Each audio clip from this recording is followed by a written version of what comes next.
Welcome to CyberBytes, the podcast. Today, I'm joined by Trey Ford, CISO at Bugcrowd, to dive into the future of cybersecurity, the challenges that CISOs face, and why smart threat intelligence matters. Enjoy the episode. So welcome, Trey Ford, to the CyberBytes RSA podcast. How you doing, Trey? Ben, thanks for having me on. Doing well. Good. How's your week going this week? Oh my goodness. Live conference weeks are like ping pong balls and flight bouncing around. It's a lot of energy, a lot of people, a lot of conversations, but it's great. Love being here. Amazing. And what's the big thing for Bugcrowd this week? You know, we're really excited about the announcement of our Red Team as a Service, RTAS. We've democratized something that hasn't been available to most organizations. If you think about who does red teaming, usually it's the large organizations. You see them in the Fortune 500, the Global 1000, the large software firms, and they're going to have a dedicated group operating in, it's called a red team. You think of it as a red cell, it's a real small group. And so most organizations, you don't know they exist. Mm-hmm. And even if you work in technology or security, you don't interact with them because their tools, their techniques, their protocols, what they're doing, the rules of engagement, the targets, the decision process, they're fairly self-sustaining and only one or two people outside the team know what's going on. And because of that level of specialization in terms of tools, resources, and people, it's not available to most of the market. And so for the first time ever, Red Team as a Service here at Bugcrowd has made this available to literally anyone with an interest in an adversarial assessment, not just finding vulnerabilities, but chaining them together, emulating adversaries of concern, and getting an operational picture of how a threat, an operational adversary, sees your organization. Okay. And that's something that the business has never done before, or something that you're just tweaking with and trying to change? So Bugcrowd, our entire history, we're a crowd that finds bugs. The whole notion of whether it's in a free engagement model through vulnerability disclosure, you're not paying for the bugs you're finding. The researchers are going to get credit and score and develop a history with us and get access to more interesting engagements, private invite-only projects, that kind of stuff. We move into the managed bug bounty universe where you're going to pay for findings. This is different than a pen test where you pay for effort. You buy a block of hours, they do an assessment, write your report, and you're done. The bounty universes pay for results. You're actually paying for specific atomic findings. When you move into pen testing, they're going to tie a couple of vulnerabilities together to achieve specific outcomes. Red teaming is so much more intimate. So there's layers of trust, layers of access, but because you're moving laterally and vertically through an organization, trying to get to the crown jewels, achieve specific scary outcomes, you need a lot more visibility and a lot more trust and a lot more confidence. So one, again, usually reserved for specialized teams in large companies, really expensive third-party specialist firm engagements, but between price point and maturity, it just wasn't accessible to the rest of the market. What we've done is democratize that and put together an approval chain process for every stage with tracing, telemetry, and a really clean way to consume those results. It's super fun. And look, you've been with Bugcrowd for over 10 years now, right? And my question would be, take us back. Like, what made you come here? Oh man, so this for me is so missional. This is a source of passion. So my understanding is your audience is wide-ranging in executives and leadership, and you have a search relationship. So I won't make this too cyber-centric. I used to run the premier hacking conference globally, so Black Hat. I used to produce that as the general manager. So I was actually officed a couple blocks away here in San Francisco, and the parent company that owned Black Hat had a startup happy hour. And so the marketing team comes and grabs me at my desk. I happen to be working late that night, and they say, there's this Australian guy. He's from Australia. I got that part. and he's doing cyber stuff. I'm like, I'd love to meet him. What's going on? So I sit down with Casey. This is 13 years ago. He's like, mate, we're doing vulnerability disclosure and research. I'm like, got it. That's huge. He's like, no, it's really important. Like, we need to be able to talk about vulnerabilities. I'm like, brother, I do this every day. He's like, nobody does this every day. I'm like, I run Black Hat. He's like, you get it. We should work together. And so from a missional standpoint, the highest calling in cybersecurity is creating safety around, we're calling people's babies ugly. Vulnerabilities are defects, and frankly dangerous and embarrassing defects.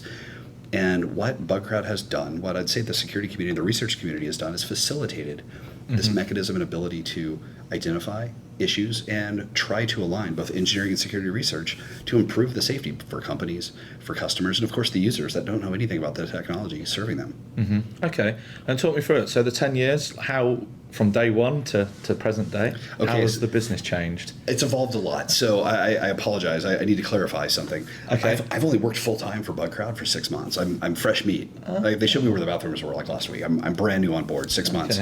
But after meeting Casey 13 years ago, we stayed in touch, talked about working together several times. I came on as a formal advisor 12 years ago, so I've been a stockholder for like a decade. But missionally aligned, spiritually, professionally aligned. What we're trying to do is create that safe process.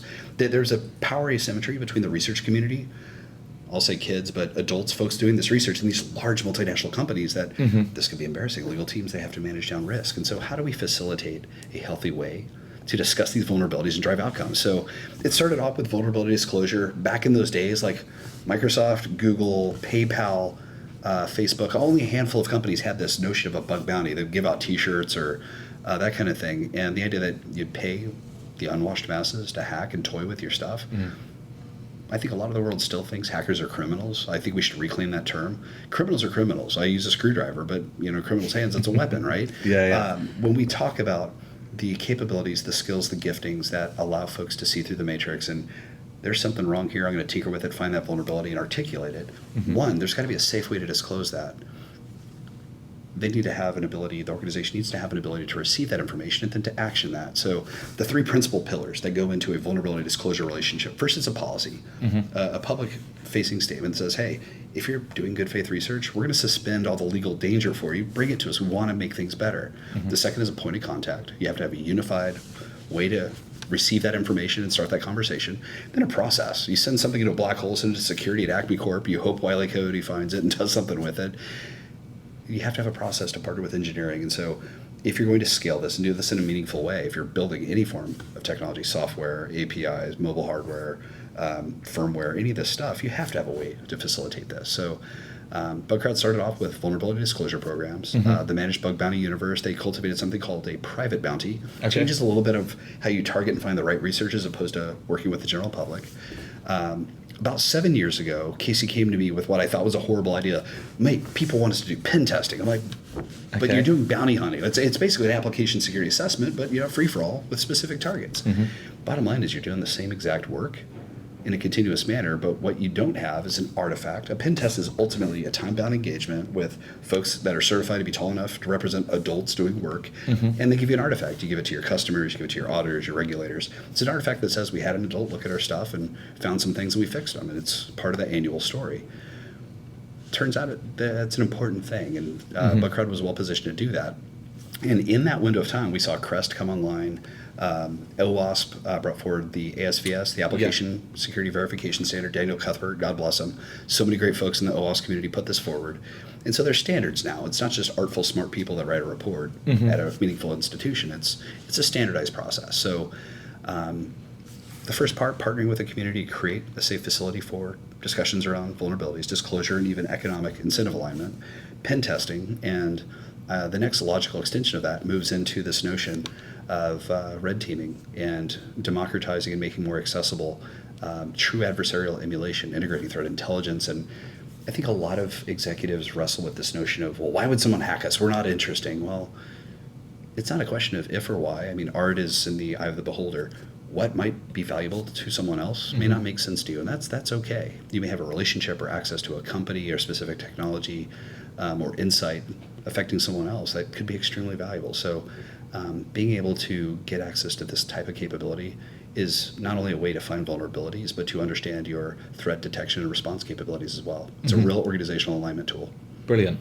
And as you said, you've been a stockholder for 10 years.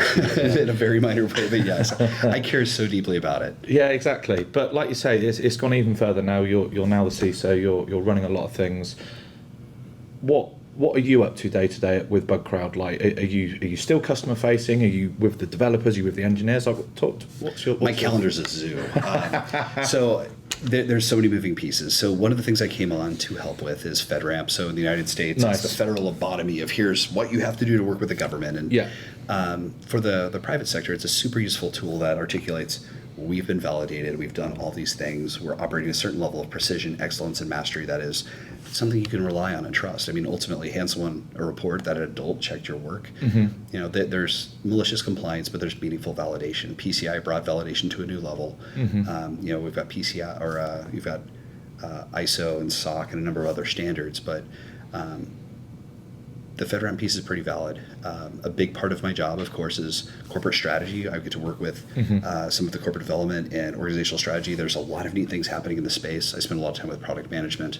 One of my favorite parts of the job is working with our CISOs. The CISO community that we operate, we are the offensive and analysis extension of their organization. We get to help facilitate those conversations and talk about how do we bring an understanding of Bugcrowd effectively gives you a proxy measure, not just from a security standpoint, engineering capability, and is our testing working, and do we have the right level of testing, but if something's being found, is it being prioritized and addressed?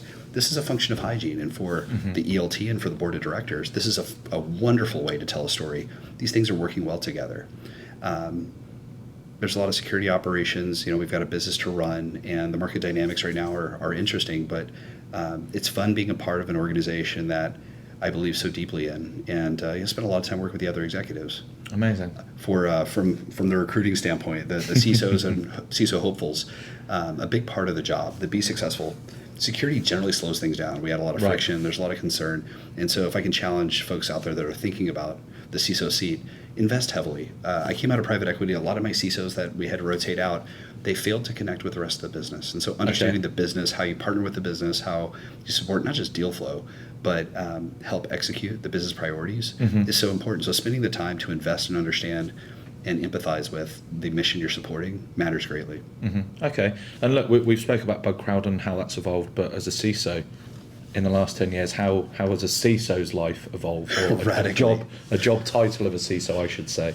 That's a great question, and there's been so much evolution. So first, I think we've come to appreciate that there's different types of archetypes. Some organizations will demand a highly technical CISO. They want folks that write code and develop, and along that genre is going to be the product security and application security specialized folks. Yeah.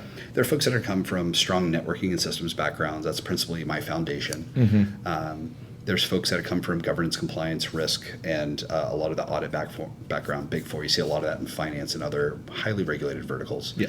And then there's folks that follow kind of the Toyota and Drucker concept of, we're going to take an executive from finance and place them in operations, and start getting folks that are what you and I would argue is non-technical, that are stepping into CISO roles. And I think that's a beautiful thing as well. You need to know enough as an operating executive to know that the team's on task doing things, but you're able to pressure test, is this the right thing? Is this at the correct priority level?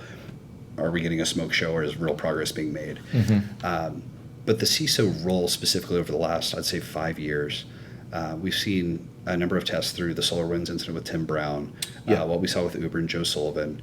The CISO seat does not enjoy the historical maturity that, say, medicine, where you sit the boards, or attorneys that sit the bar, CPAs. Like, all of these age-old professions have a rite of passage into accreditation, and you're like, to sprinkle some holy water on you, you're a CISO. What does that come with? I don't know. What does that look like? There are standards of operations that apply to all these other verticals, and so there's a lot of scrutiny, a lot more personal liability, a lot of risk and variability. And the CISOs have needed to learn to speak the language of business. We need to understand accounting and finance. We need to understand corporate risk governance, a lot more corporate directorship engagement. 10 years ago, I don't know that, I try to explain over the holidays what you do in cybersecurity. I think my 7-year-old daughter can probably articulate correctly what my grandparents understand about what I do. Yeah. But if you go the other direction, we are increasingly business executives. We're going to start seeing CIOs. I hope this doesn't anger anyone. Used to, a CIO would have a data center with line of business operations and a dedicated team for rotating backups and checking on drives in the data center. And to some degree that still exists, but not as much. You can have 1 or 2 people manage a Fortune 1000 company's email infrastructure because it's SaaS. And so rather than spending all this time on operational overhead in IT, most of the outcomes are being dictated by the business in proxy from security. And so we're seeing a lot of IT organizations folding in underneath security. So the breadth and the scope and the business specialization of the CISO has never been more important. And then a sense of the legal aspects of personal liability have never been more top of mind for us. Okay. And one thing I do want to pick on, and you may or may not have a very strong opinion on, but I think we've all seen it on the floor this week. AI is becoming more and more. Every business that I've seen, you look at the sort of RSA Innovation Sandbox finalists, for example. I think 4 or 5 of those vendors had AI at the end of their business. That's right. Bugcrowd, 1, how much are you guys playing in the space? And 2, what's your opinion on AI? Well, I know I can spell it correctly. There's so many moving pieces, and pointedly, we have a lot of things in R&D, and to be completely vulnerable, I'm not sure which pieces are fully public. Okay. So we think of AI in a couple of spheres, and I'm going to quote Casey John Ellis, our founder. So we talk about it as a tool, a target, and a threat. Obviously, we're all talking about AI as a tool.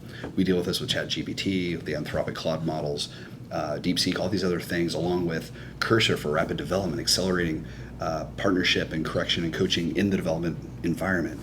That's the tool. This notion of it a target, well, everyone and their dog is spinning up an AI chatbot. Great. Thanks for another chatbot. Now I can get useful or useless answers faster. But there's a point where you're going to find a lot of contextual knowledge faster and more accessibly. I was laughing this morning about how growing up, you and I are probably the same age, I had a notebook of things I wanted to look up at the library, and I had to wait till I could ride my bicycle to the library and go spend the afternoon looking stuff up and check out some books. My 4-year-old and 7-year-old, like, Dad, just ask Siri. I'm like, well, hold on. Well, how would you reason about an answer first, right? The idea that we have this ability for a large language model and this notional context of any flavor of ML and data science to parse large volumes of data and contextualize it for us is going to be magical. So we talked about tool, but the notion of a target, these systems are not going to have access to all kinds of information. There's a lot of R&D and a lot of sensitivity around it. And so when we think about how to architect correctly, the security guardrails, we talk about secure by design and privacy by design, the foundational elements on how to defend a model have to start at the foundation of how you design and build. And so I think we're still in the nascent chapter of making sense of that.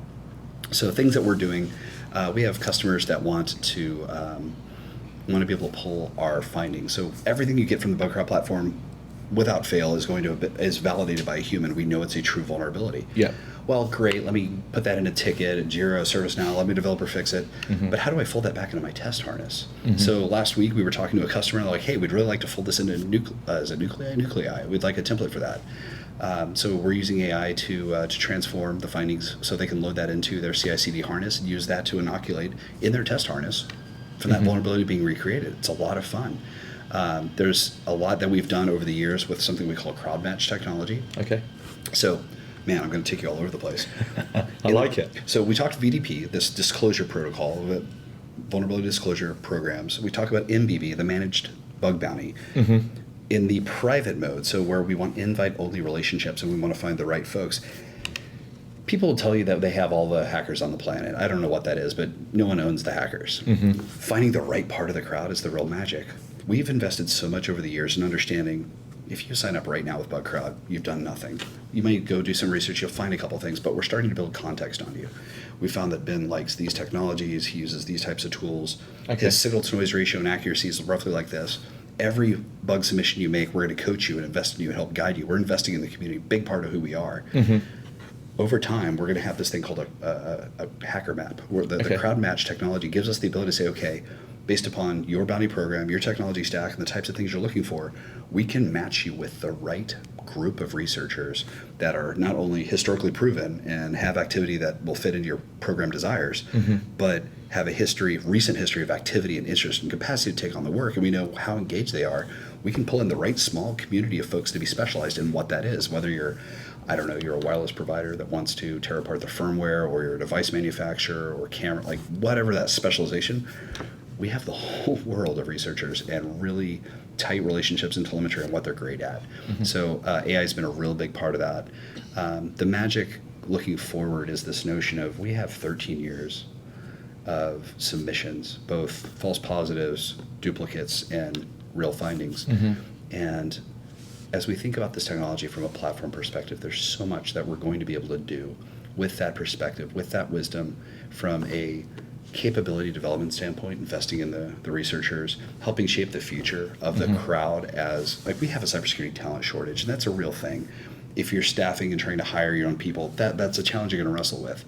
I don't think there's necessarily a talent shortage. I think we've economically applied it in the least democratized manner. And so if we can specialize the right folks in the right projects, the right level, this technology is going to change how we partner with the research community. Brilliant. And look, we've gone all the way back. We've come to the present day. We spoke about the CISO. Yeah. what is next for Bugcrowd? What is the goal for the next sort of 5 years? And world domination. No. Ultimately, what we're doing is I would describe this as a moral imperative. Ethically, we have a duty to identify and a duty to act on these types of things. Leading on our liberal arts foundations, constraint is the start of innovation, but this notion of the artifacts of the creator will be found in their work. No one can redo Picasso. That was Picasso's work. Everyone has their own touch. But what we do is we put forth stuff that's going to have defects relevant to who we were. All of our software, whether it's going to come from AI or from humans, is going to have defects, failure modes, or research is going to evolve that finds new ways to compromise or affect that. What we want to do is cultivate a safe ecosystem as rapidly as possible, as effectively as possible, to drive down the cost of finding those vulnerabilities, help federate the ability of the research community around the globe to do meaningful work, and to make it more costly and more dangerous to be evil online. I mean, ultimately, it's virtuous work, it's noble work, and so we've got a lot of stuff in the pipeline. Very excited about the Red Team as a service offering, but we're expanding this suite of services where we're facilitating a very important conversation at a difficult time in terms of legislation, and frankly, the research climate from a legal standpoint is still a little uncomfortable. So I didn't touch on that. A big part of my job is working with policy groups globally on trying to create safety for not just the research, but the disclosure and the conversations and protections around good faith research. Brilliant. And look, I can't let you go without a little hint of something. But for the guys that don't know, what do you like to get up to in your spare time? I was going to dodge that. So I spend a lot of time on airplanes, and one of my childhood passions, my dad used to take me to the air show, and I fell in love with aviation. And one of the things I got to do, so this will go back a chapter, I was one of the early folks at White Hat Security. And Jeremiah Grossman, we'd go to lunch for research planning and discussion, and we'd be under the airfield at Moffett. So this is like the alternate site here in the Bay Area for the space shuttles to arrive. Cool. So there's all this military activity with planes flying. I couldn't, we'd be hanging out, and I constantly just lost in the airplanes. Like, what is your deal? I'm like, I love airplanes.